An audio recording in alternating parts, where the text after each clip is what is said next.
I did not have sexual relations with that woman. Yes or no? Did you ever take banned substances to enhance your cycling performance? Yes. I had no prior knowledge of the planned assault on Nancy Kerrigan. I am deeply sorry for my irresponsible and selfish behavior I engaged in. We showed my grandma the first episode of Squid Game because she loves watching movies, but she'll watch only like things on the Hallmark Channel. So that's kind of like her tolerance level. That's like her ceiling. Whatever happens on that cable channel is the most that she can tolerate. And so we showed her the first episode of Squid Game, and when everyone was getting shot during hide and seek, it like wasn't cool, and she did not enjoy that. And she's in her 90s, so like she gets confused easily, and that wasn't right. Have you seen the videos of like people fooling their grandmas into thinking Grand Theft Auto is real? Yes. Those are great. Those are good.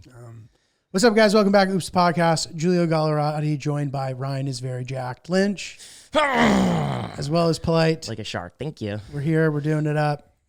December 13th, come see me at New York Comedy Club Stamford. Going to be a heater of a show. We're very much looking forward to it. Guys, we're adding Lynch to the logo, to the Oops logo. It's official.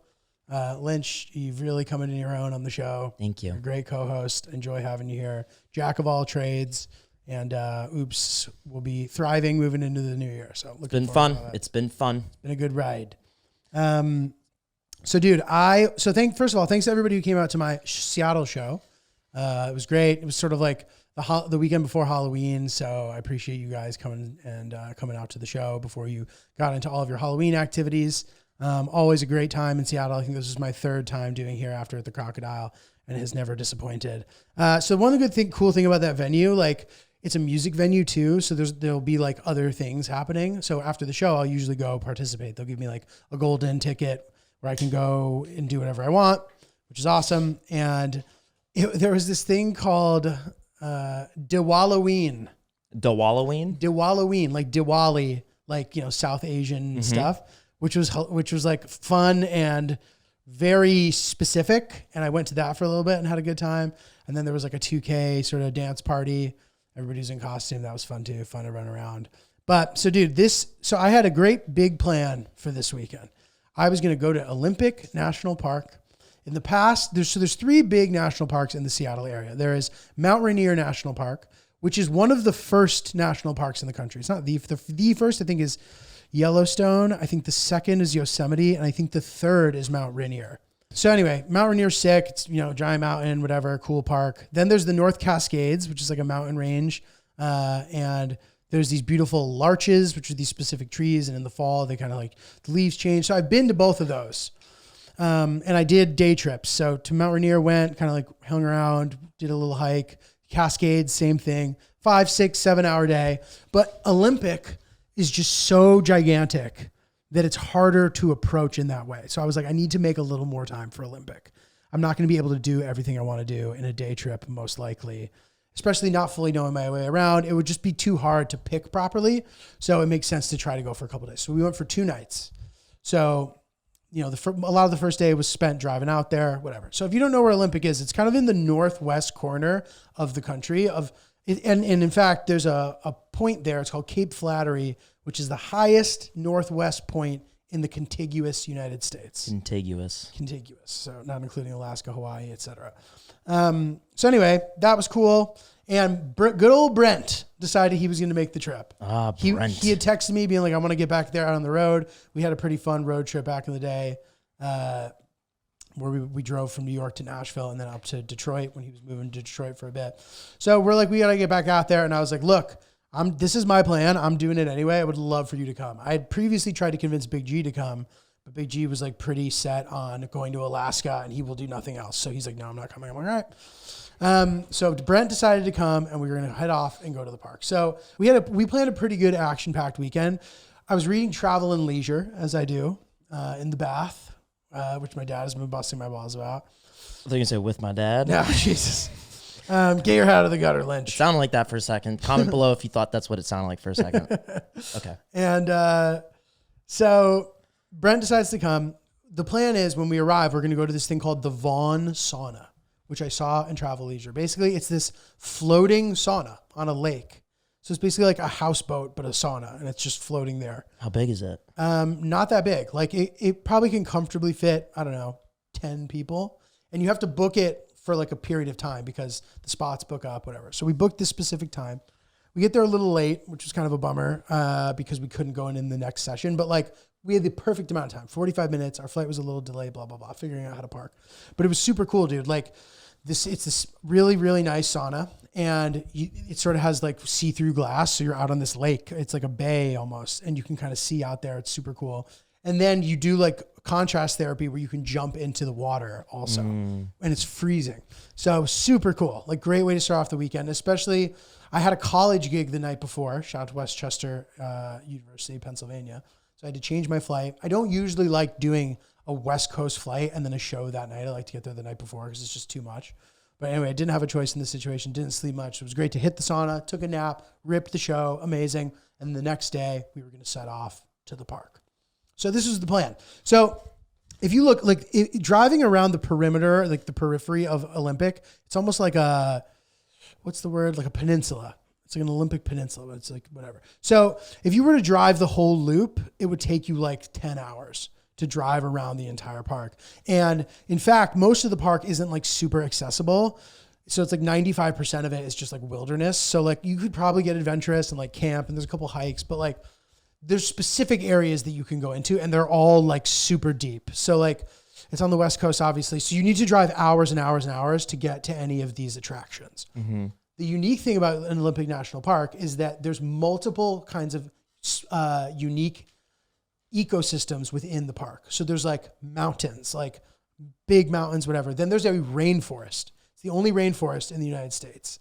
Again, contiguous, I think. There might be some in Hawaii or something. But yeah, it's a rainforest, which is crazy. And then there's like a couple other different sorts of like areas.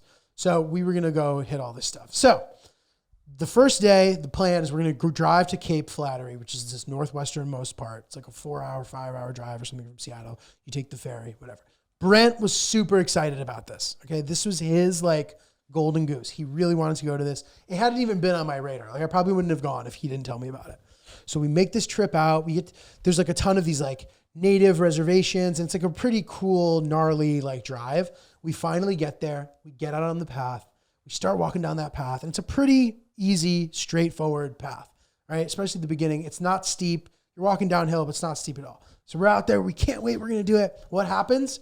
Brent trips over a rock, lands weird, rolls his ankle so hard and is like in serious pain. It's like bad. And he's like, getting lightheaded, like he feels nauseous. It was like insane and just like the worst luck in the world. Like he was wearing shoes that didn't have amazing traction. So maybe like in a normal situation when he tripped, he would have caught himself, slipped, basically bust his ankle. So now 50 feet into this walk, we're done. We get back in the car. We immediately go get ice packs, like just to make it so that the swelling isn't that bad. So maybe he'll be able to enjoy some of this. So we can get back out there. But there's a chance that like he is not going to be able to do a single thing the entire weekend. This poor guy, he carved this time out of his busy schedule and 50 feet into the first walk, it wasn't even a hike, a walk, bust his ankle. We don't get to fucking go to the point. There's still like trash cans like by like the entrance center with the map. Yes, you could throw a rock in the parking lot still.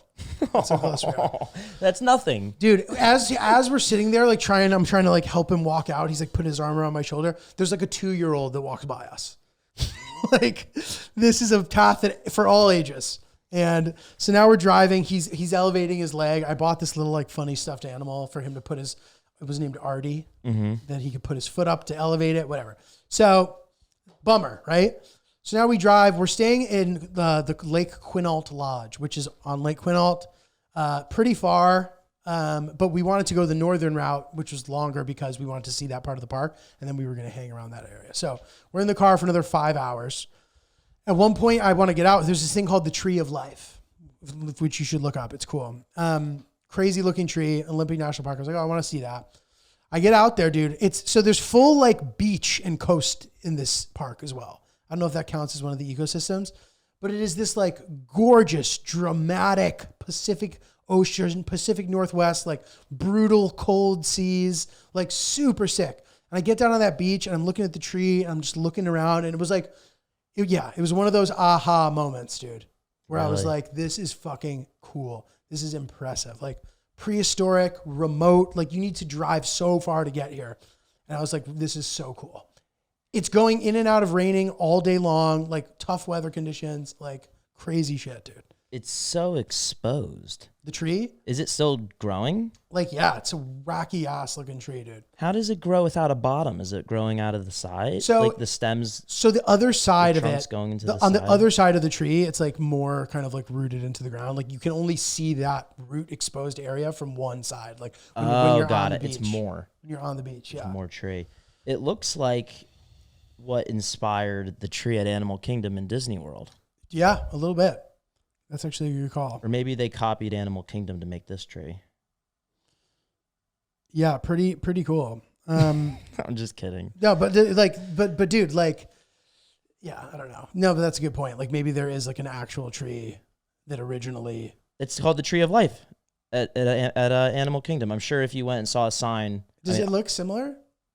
Kinda. I don't know. That's interesting. Yeah, maybe that's where the inspiration comes from, Lynch. Yeah, maybe they, it came, so they copied Disney. Perhaps. They Mother cop- Nature copied Disney. Mother Nature your copied point. Disney in 1980 to build that prehistoric tree. My logic sounds correct. So, dude, there's this store in that northern part of the park, like near the Cape Flattery, called Washburns. Washburns? There's two giant like totem poles outside of it, basically like native. Such a unique, random like mom and pop general store, dude. It was like cool, like, super super cool. General store? Yeah, you found it. This is North Carolina. Okay, well, Wait, 1 second. Washburns Olympic National Park. Check it out.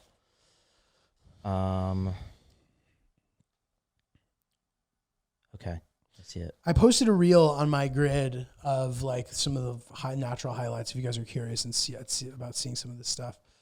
Can we read a Yelp review from them? Yeah.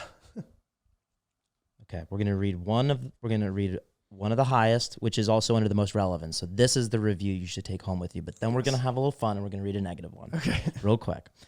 As a child, this one's too long. I don't care, Sandra. A great place to visit with a lot of history. I enjoyed seeing some of the toys that I played with as a kid. There were many unique items here that you won't find anywhere else. Give this place to try. You will not be disappointed. That's what they said, to try. Nice. That looks nice. Yeah, there's like a slushy machine in there. It's like very random. All right, here's a negative review from Daniel Sykes. The reason why I'm giving such a low grade is, yes, I'll agree with everyone until the cows come home that the Washburn store has some things you probably wouldn't see in any other store. But when the people behind the counter, and I'm guessing the employees of the store, are looking at their cell phones rather than seeing if a customer had a question about anything. I mean, the only person I see working was the elderly lady. It looked like she was wrapping some cloth.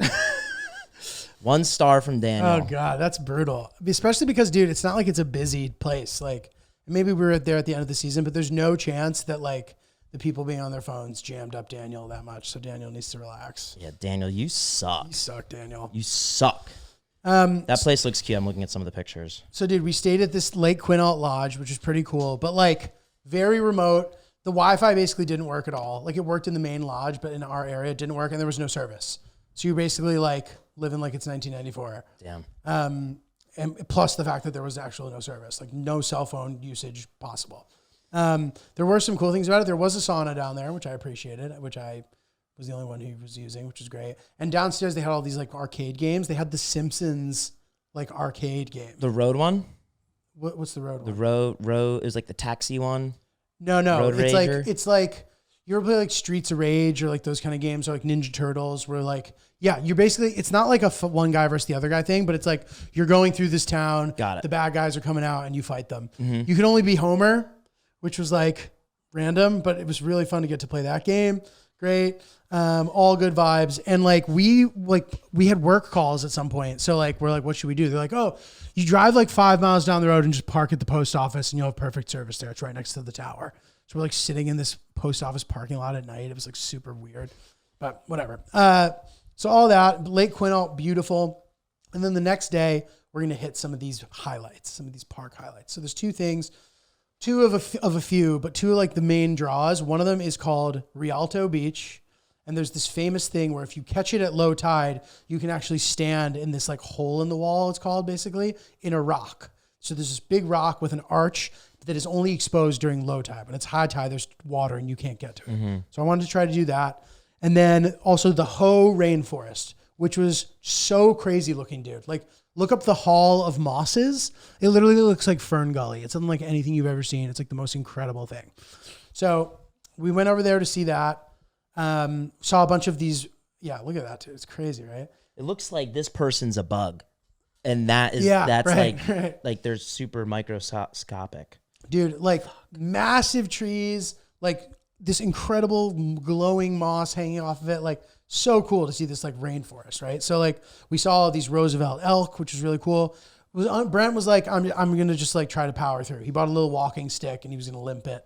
And the Hall of Mosses trail is not that hard. So we were able to get through that. Super cool. And then we go to Rialto Beach. So we're going to do this sort of like, it's like 1.5 miles either way. You walk along the beach.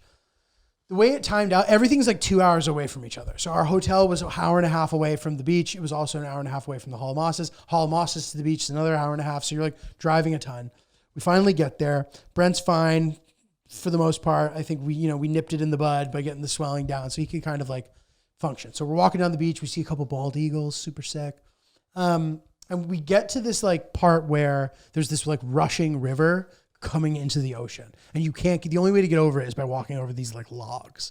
So they were like a little slippery. Brent, just like with what he had just been through, just didn't feel confident. I was going to say, that sounds like you would die. So I was off on my own now. Now, the way the timing worked out, it wasn't quite low tide, but the tide was receding. Now, I had read online that it's going to be pretty hard to get to the rock area if it's anything more than 3 feet.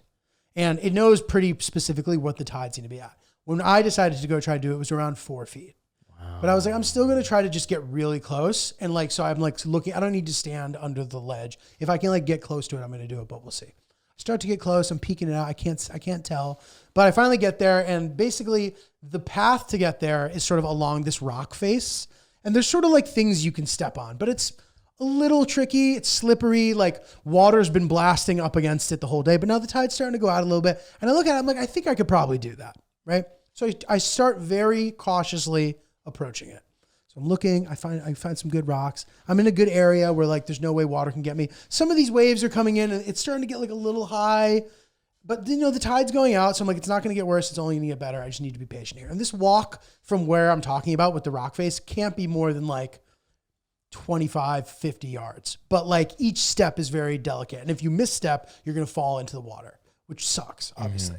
And especially if you time it wrong. Either way, you're going to get really wet. But once you start to get closer and closer, like you're actually going to physically go into the water. And it's cold. So I have layers on. I have pants, hiking boots. I have a long sleeve shirt underneath a like rain jacket thing, underneath a winter coat. All my shit's in my pockets, okay? So I'm walking along this thing, Lynch, I'm walking. And at one point, you need to kind of go down lower to then go back up higher. That was the safest route. The other routes were just a little too slick and not steady enough. So I stepped down onto this rock. And as I'm doing that, this giant fucking wave comes in. And dude, I'm not kidding you when I say I was underwater up to my neck, fully clothed in winter gear. I was fully submerged underwater, but I was like, I didn't panic because I know if I panicked, I'm like fully going into the ocean. So I'm like, all right, like I'm underwater now. And like, I just need to like stand my ground, be patient. Like, don't do anything rash here because you're going to get it's going to be much worse. Now, another wave comes in and like hits me against the rock. I have my phone in a selfie pole. It falls out of the selfie pole. And now it's like down, it like gets in the water. I quickly grab it. Yeah, like I get the phone before it sinks. Like it's wet now. I'm just soaking wet, dude, up to my neck. But I end up making it to the hole in the wall. But now I am soaked. My entire body is soaked. My winter coat in the ocean, dude. Damn. It was insane. Scale 1 to 10, how scared were you? Is 10 the most scared? Yeah. A 3. Okay. I wasn't like terrified, but I was like, this is shitty. Like this was maybe stupid. And I also got hit, like I got hit on my like ribs. I didn't realize this later, but I was like all sore. And then I start like being a hypochondriac. I'm like, did I rupture my spleen? Maybe it's slowly like bleeding. Is there a hospital nearby? I'm like having these dark thoughts and like, yeah, it was like shitty. But anyway, I walk back. Brent's just still waiting for me. I explain what happens. Ha ha ha. We laugh. Head back to the lodge for the night. I'm pretty fucking sore. I'm pretty banged up. And as we're sitting there, Brent goes, hey dude, he's like, what time would we have to wake up to go back to Cape Flattery if we were going to do it? Dude, it's 5 hours out of our way. So this is like a crazy idea. So we basically have to wait. We have to be in the car by 4:30 a.m. to be able to do this. And when we get to the trail, it's still going to be dark because in this northwestern part of the country, like the sunrise doesn't happen until 8 a.m. And the first light isn't even going to happen until like 7:20, and it's still going to be dark. The path has like trees. So I'm like, should we do it? And we're like, yeah, let's fucking do it. So we go to bed at like 9, 10, whatever. And I'm planning to wake up at like 3 or 3:30. We're still kind of on East Coast time. It's not as crazy as it sounds, but I wake up at 2 and my side is just killing me. So now we're both been wounded on this trip. I'm like panicking. I'm like, the only place I had service, the only place the Wi-Fi connected was if the phone was against the window. I happen to have this suction thing here. I put it against the window. My phone is not charging because it's wet. So it's been in rice all night, like crazy. I get up there. I'm looking up spleen stuff. I'm like, oh my God, am I going to be fine? Whatever. I ended up being completely fine, obviously. But now I'm wide awake. So from 2 a.m., I'm wide awake. We hit the road at like 4:20 and we set off to go to this spot. We get there and it's still pitch dark, dude. Like so pitch dark that we actually wait in the car for like 10 or 15 minutes because we're like, it's too dark. And then once we start the trail, it's still too dark. And I'm like, all right, we'll be fine. So it's like dark and we're walking down this path. The sun starts to come up, dude. We make it to the Cape. We make it to the point. How fucking beautiful and rewarding it was, dude. It was so sick. You saw the sunrise. Yep. Well, so unfortunately the sun rises in the east, obviously. So it wasn't like we didn't actually see the sun, but we saw that like morning glow. It was almost better. It was like the golden hour for light, the way that it was. And dude, it was just so spectacular. I didn't think that you would be going back. I thought that was going to be an unwritten chapter in your book of things to do. And I wasn't even that caught up about it, but Brent was literally like, he's like, we can't let the trails conquer us. He's like, I can't like let them take me down. Brent. So we end up doing it and it was sick. And I'm going to show you a couple of pictures. It's like completely like gorgeous. Like this little, just like so sick, dude. And yeah, like an incredible. Ooh, you're giving like the Rizzler face. I got the Rizzler face going. I'm squinting. I'm tired. But we made it. We did it. Made it back for our flight. And the whole time I couldn't help but think, I'm like, this would have been a great video. Yeah. Like. The whole weekend would have been a great video. The whole weekend's a great video. So I'm like, I got to start like trying to make national park videos and just like filming what happens. And I think it'll be fun and funny. Dude, that's one of the best travel stories that you've shared on the podcast, like that? Especially with the ending with Brent being like, we got to do this. We got to do it, dude. That's awesome, dude. Yeah, we did it. We hit the same breakfast burrito spot on the way back that we hit on the way there in Port Angeles. And anybody who's been to Olympic National Park knows how unbelievable it is. Like that is a top national park. Some people consider it the best one. It's also a UNESCO site, which kind of like aids like any natural UNESCO site. Cause a lot of the UNESCO stuff is like cultural. It'll be like preserving ancient culture, like whatever. So this particular one is just nature. So in like a national park setting, that like that one's going to be sick. Super unique, super cool. Highly recommend and glad that I gave it the proper amount of time. Nice, dude. Yeah, pretty sick. Great. We got to get you out there with me one of these days. That'll be fun. Julia.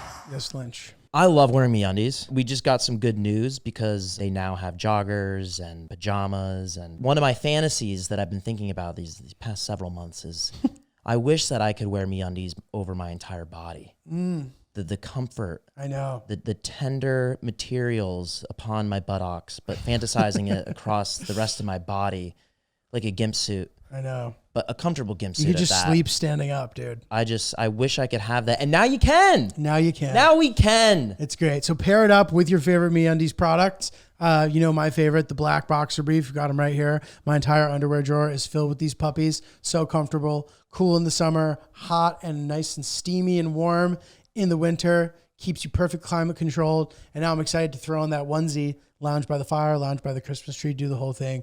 MeUndies has got you covered when it comes to comfort. Grab a pair of joggers, do whatever you got to do, but make sure that you go to MeUndies to do it. Yeah, do whatever you got to do to get comfortable. Do it. And the whatever is the MeUndies Correct. situation. So kick off lounge season with MeUndies and get 20% off your first order plus free shipping at MeUndies.com/OopsPodcast. And enter code OopsPodcast. That's MeUndies.com/OopsPodcast. Code OopsPodcast for 20% off plus free shipping. MeUndies, comfort from the outside in.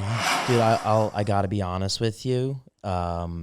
Yesterday was one of the darkest days of my life. Because of the World Series. And that's the thing. I feel pathetic in a way that it was because the Yankees lost in the World Series the way that they did. Tragedy of errors. But sports are sports. It's a game. Yeah. But for me, baseball is way more than a game. It is sacred to me. And the Yankees really had an amazing opportunity to go farther in the World Series than they did. And they got our hopes up with that fifth inning, which is going to be remembered as one of the greatest collapses in all of sports of all time. They were winning 5-0. They were winning 5-0, and Garrett Cole pitched the game of his career that no one's ever going to think about. Yeah. All 5 of the runs that were scored by the Dodgers were unearned. Wow. All 5 were unearned. You will never see a stat line like that ever again. And it was like a no-hitter into the 5th, right? Yeah, he gave up a hit, but an Aaron Judge, who I idolize as a god, he is like, if baseball is He my was religion, awakened. if baseball is my religion, Aaron Judge is my god. And to see him take his eye off the ball and make an error that he probably would make only 1 in 1,000 attempts, it was gut wrenching. And I understand why people get emotional with sports, because you look for hope. If you're having a bad month, you're having a bad year, bad week, whatever, going through something tough in your life, you want to escape and watch somebody else win, and you root for that. And so I was really, really excited about how far they went and what they could have done. And when they lost, it was Tough. It was really, really tough, because Sorry, they really let me down. They let a lot of us down. Well, I have a question. So one of the plays, which is like maybe the crucial play, it was 2 outs, infield ground ball to first base. Mookie Betts at the plate, who is very, very fast and probably one of the best players in the league. And he seems like a great guy too. Yeah. And they say he's like the best athlete. Like he could have played any sport professionally. Anyway, so hits a ball down the first baseline. It's a very routine out, and Cole just never covers the bag because he thinks that the first baseman, who's Rizzo, is gonna take it, and he doesn't. And then Mookie runs it out, and they end up tying the game in that inning with 2 outs. And it's just crazy. It was just crazy. But anyway, did Cole get credited with an error there? That was a hit. Yeah. So on paper, Cole is like completely pitched the game of his life, even though many would probably argue that was his fault. Yeah, you can argue, you can split the blame, but Rizzo should have ran through the bag. But what's really interesting is that yesterday, after the Dodgers won, they released a statement talking about how they scouted the Yankees, and the 2 things that they said was that the Yankees are talent over fundamentals, and so really they are due to swing big or not put the ball in play. That's why they struck out so much. They got a lot of home runs that took up a majority of their hits in all of the postseason. And the Dodgers knew that if they put the ball in play, the Yankees would get themselves in trouble. And that's exactly what happened. They don't focus in the farm system for the Yankees, teaching them the fundamentals.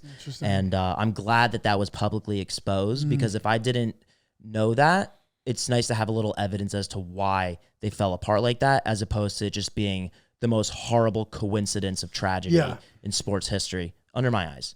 And so hopefully that's a hole that they'll fill. But I do think that making it to the World Series is the most difficult championship round to make out of all the big 4 sports. Interesting. Why do you think that?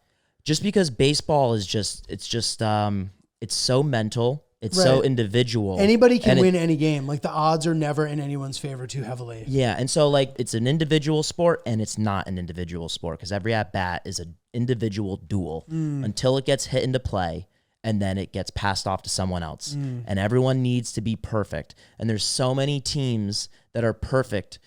162 games in the year where you would predict them to make it to the World Series that lose in the first round because they just fall apart for 3 days. Well, the Yankees were sloppy the whole series too. They were sloppy the whole postseason. And dude, it's tough if you're a Yankee fan because like that game one, like you clearly could have won, and then there was that sort of like insane walk-off grand slam by Freddie Freeman, who then hit home runs the next 3 games and had a 2 RBI single during that 5th inning. Yeah. So, you know, and yeah, dude, like you coulda, woulda, shoulda, but at the end of the day, like somebody wins and somebody doesn't, and you can never say we should have won because if you didn't win, you shouldn't have won. I agree. So that, you know, and it was nice too in a way because it was nice in that during that game because, you know, it's 3-1 now. The Yankees managed to win game 4. You're like, all right, they're probably still cooked. But then they're up 5-0 in game 5. And you're like, okay, like they still have to go to LA. They might not win it still, but like now it feels like a series. Yeah. It felt like the game was over. And the optics change completely if they force a game 6. It's not the Yankees completely sucked. It went to 6 games. Yeah, I mean they're would've went hitting a ton of home runs. Like it just didn't look like they could be stopped. Yeah. So for that to happen that way, it was just like absolutely brutal. Yeah. And Aaron Judge got out of his slump. He made an amazing catch. He He had a woke up, home run. He had a run. double. And like he is going to be remembered for dropping that ball. And like that's just like it's a weird feeling. The only reason why I don't think he will is because of how much more glaring that the first base thing was. True. Like that, because that should have still been over. Like it wasn't, so it's not quite like a Bill Buckner situation. You know what I mean? Like I think he'll live that down. Yeah. And I will just say being around New York, living in New York during that was so much fun. I was walking to the gym before game 5 and this 4-year-old boy, I was wearing a Yankees hat, and this 4-year-old boy comes up to me, unaccompanied, Classic. and he just looks at me, he's like, "Let's go Yankees!" Oh, that's nice. And then I was like, Let's go, I was kid. like, "Let's get one more game, kid." Yeah, And then he's like, let's- "Yeah!" He gave me a thumbs up and he ran away. And I was like, that was really nice. That was really nice. So we shall see. Yeah, we'll see, dude. Hopefully next year. Yeah. And I totally didn't cry in the gym yesterday when my buddy called me and asked how I was doing about it. Aw, Lynch. Poor guy. Dry your eyes, Lynch. It's Thank all you. right. We need you to win your own World Series in life. Just remember that, guys. Your life's always more important than your team, but Lynch makes a good point, and it sucks when your team loses. I'm at a point in life where I actually don't have a team in anything. I know. And I've actively watched sports. It's so interesting. I think my whole thing is like, it's hard to just like blindly support a team when the players and everything changes. You know what I mean? Yeah. Like even, you know, I grew up sort of liking UConn. I was never like really into it because my family wasn't into college basketball. But where I was in Connecticut, it's not a part of Connecticut that is sort of attached to a major metropolitan area. Like in Stamford, which come to my show on December 13th, Lynch will be there. New York Comedy Club Stamford. But like that area is so close to New York City that New York City is sort of like still your ecosystem of things, of sports and culture. So like, you probably work in the city, you know, people who work in the city, you probably lived in the city and then moved. Where we grew up in Connecticut, it's like 110 miles away from the city. And that's like a far 110 miles. That's a tough drive. Like exiting the city, it's always super congested. 95 till you even get to like New Haven is super congested. Like it's a tough drive. Like it's far. So nobody is like associated with New York that way. And it's actually right in the cutoff in the state. It's literally near Middletown, which is aptly named. Middle of the state. So it's like 50-50 Boston, New York fans, and UConn is everything. People love UConn basketball. That's Stores, right? Yeah. And Stores is probably like 40 minutes away from my house. But yeah, so we'd go to the games. My friend Matt, he had season tickets. Like we'd go to the Hartford Civic Center to see games. We go to Gamble Pavilion, which is the stadium that's on campus when it's like a smaller game. So, you know, grew up around that, but still, dude, like this UConn team that just won that was so dominant, I just like didn't like them. I didn't like their way. And even though I love the coach, Hurley or whatever, he's like a great coach. He's awesome. He's like super outspoken and like sometimes it's charming, but other times I like find it a little off-putting. I thought that the team was like kind of like obnoxious. So I can't just root for them. I'm just like, so I was like, all right, I guess I'm not. And it's the same thing with pro sports. Like at one point I like the Knicks, at one point I like this, at one point I like that. Now I just like a different team every year. Yeah. which maybe is like a little bit of a red flag, sociopath thing. But like I've said on the pod too, I love rooting for teams where winning means so much to the city too. Yeah. Where it's either it's a city that's down and out, or it's a small market, or like where like that thing that you just described about like, you know, you can still look to the team for like happiness. Like I feel that much more in these smaller markets, because in places like New York or Miami or LA, like San Francisco, everybody has their head up their own fucking ass. Yeah. People have like the cities are prosperous. People have a lot of money. It's like, it's not the same. And I know there's still diehard fans everywhere, and there's unbelievable Yankee fans, but I find myself rooting for like the Detroit Lions and fucking the Guardians. That's fine. Would you do me a favor and call me an unbelievable Yankees fan? You are an unbelievable Yankees fan. Thank You're a you. great Yankees fan. Just to know that you shed a tear. Yeah. Or two.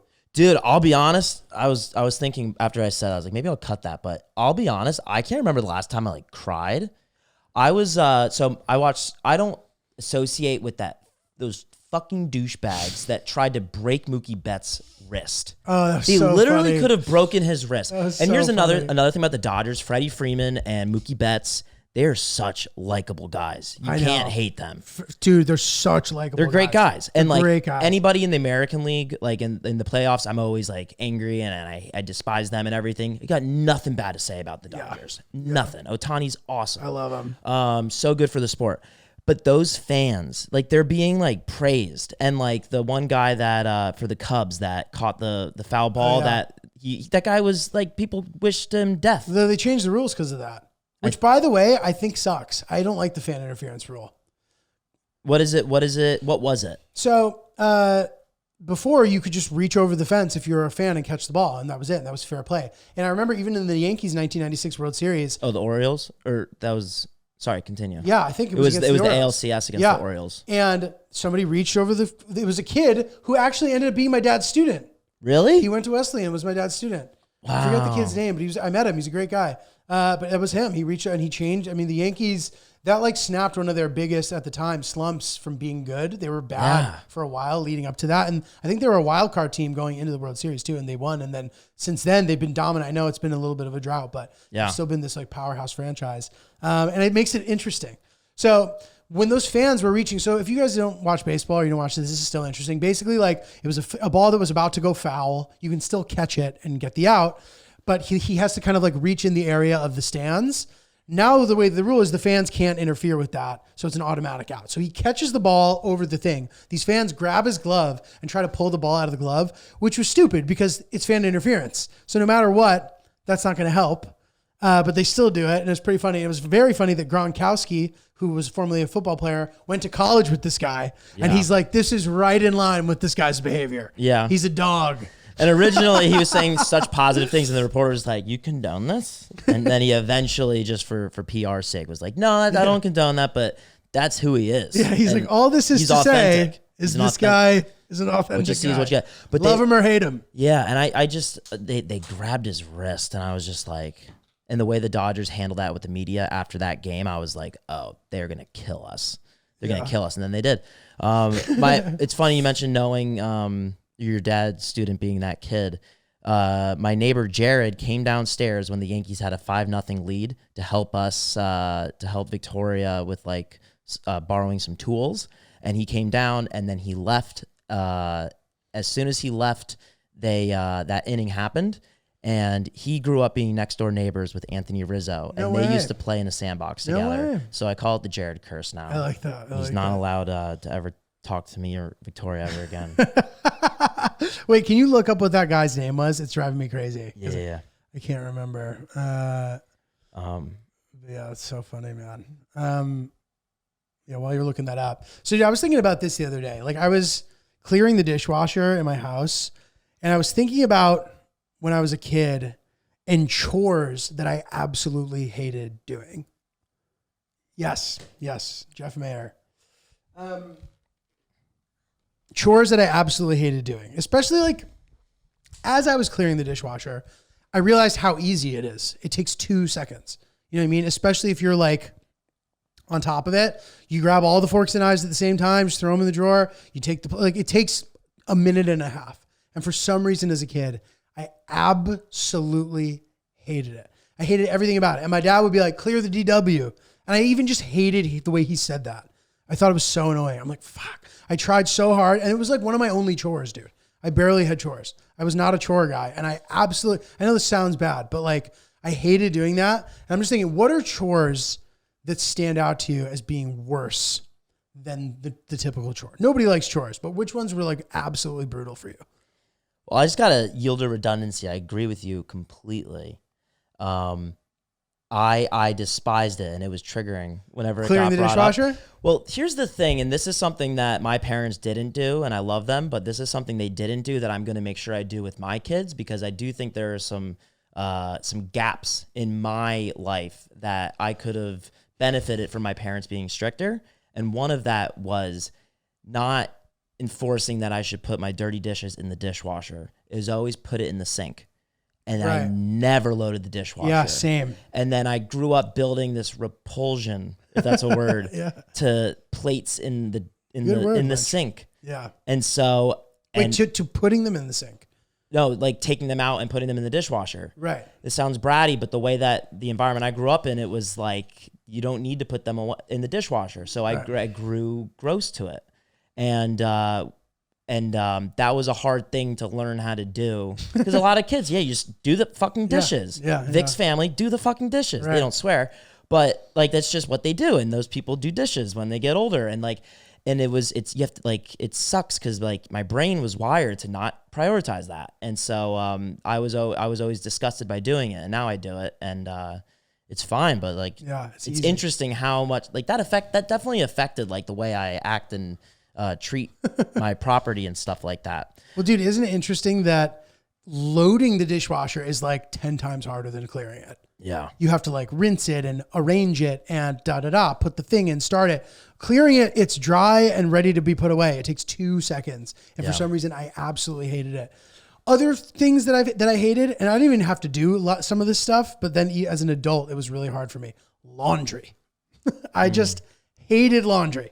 Now, granted, like this is the first time, and I'm grateful for this, but I actually have like a good laundry setup, so I don't hate it anymore.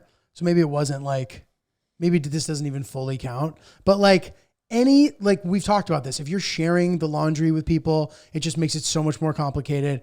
Even though in my last apartment, I was actually, well, the apartment before that, I was sharing a unit of washer dryer with only 2 other apartments. And for some reason still, it made it so much harder. When the stars finally aligned and I was ready to do it, I'd go in there and someone was already doing it. Then what do I do? You know what I mean? Yeah. So that's worth talking about, but we can strike that from the list of things that I hated unreasonably. I also hated yard work, dude. Mm-hmm. Raking leaves, putting them in the tarp, throwing them into the woods. I hated that. And those are the only 2 things I can think of. I always hated, this sounds so bratty. We sound like brats. I hated shoveling the driveway on a snow day. Oh yeah. Because we had a long driveway. Brutal. It's a terrible life of mine. But the reason why it was annoying to me was because there was a guy that would come and plow our driveway, regardless. Right. He was coming at whatever time he was coming at, but I still needed to clear the way to help him get down. That's like cleaning for the cleaning lady. Exactly. So bratty. But I was always, I didn't work hard at it. It was a very big, I don't want to do this kind of hated kid. it too. And I would kind of just like dick around or not put in good effort and let my sister or my brother do all the work.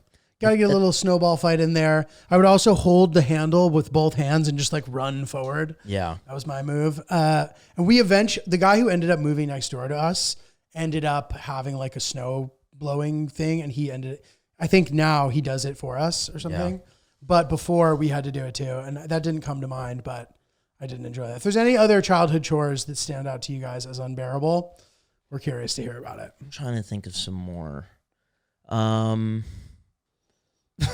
This isn't a chore, but it was always annoying whenever I was in bed and my dad would be like, Ryan, turn the lights off in the basement, which is my fault, but that felt like a chore. That's how sheltered of a childhood I had.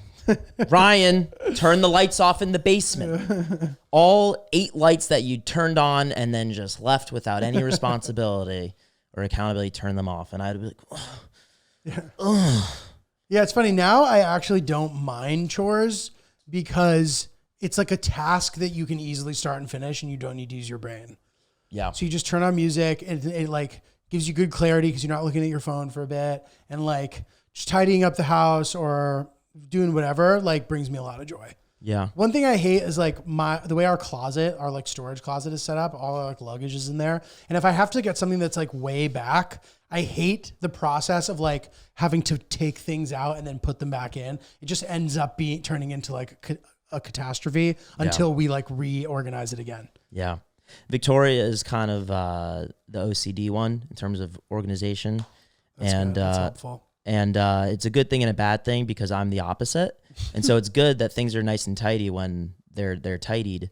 But I'll go into the storage unit and I will make Hurricane Katrina happen in there. And then she comes down and she's like, why? Well, it's nice that you have that at least. She's like, why did this happen? And she's like, you need to get I was like, I need to get a suitcase. And yeah, you got to move stuff around. The storage unit's in the building? Yeah, it's in our basement. It's your own? Yeah. Each apartment has their own? If you want it, yeah. That's amazing. Pay $20 a month for it. That's amazing. We need it. Yeah. What was I gonna say? I had another thing. Oh, also just like Victoria loves to mop and vacuum, and in my eyes, I think it's kind of overdoing it.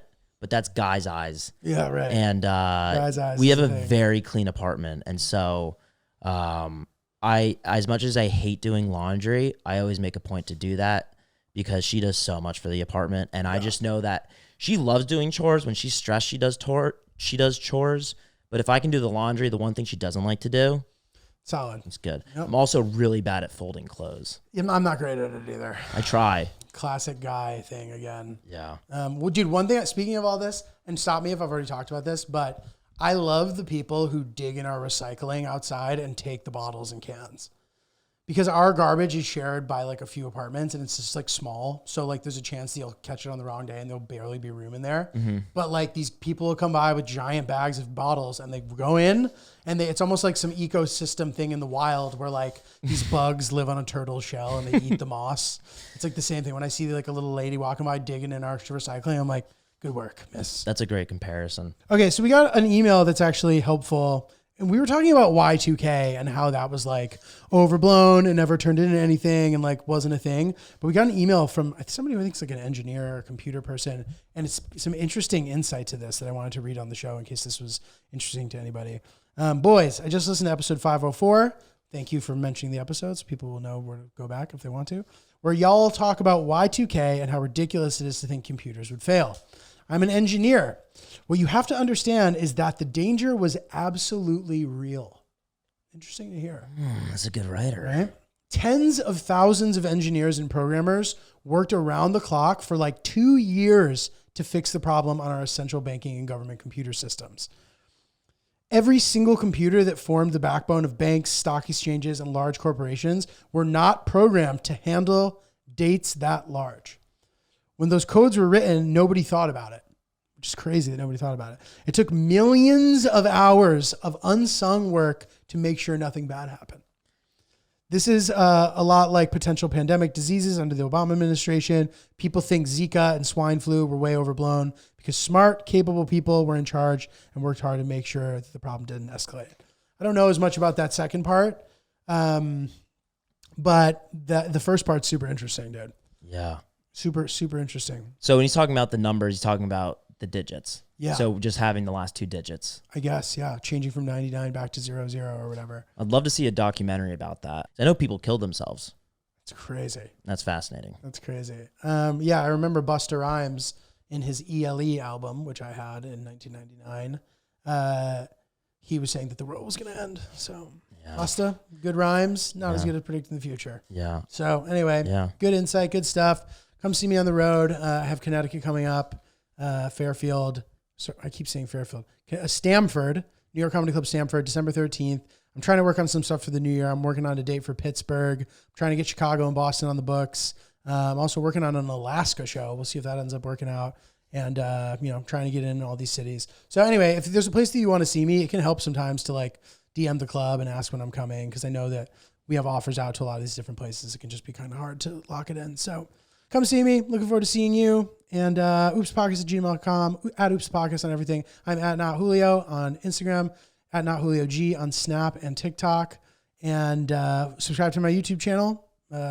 Giulio Gallerati. I think it's youtube.com/notjulio. Subscribe to our YouTube channel, Oops the Podcast. Lynch, what do you got to plug? Yeah, come hang out with me tonight in Jersey City. Check out all info at Ryan is Really Polite on all social.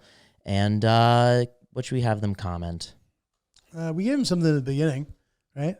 Did we? Oh, it was about whether or not it sounded like you take a bath with your dad.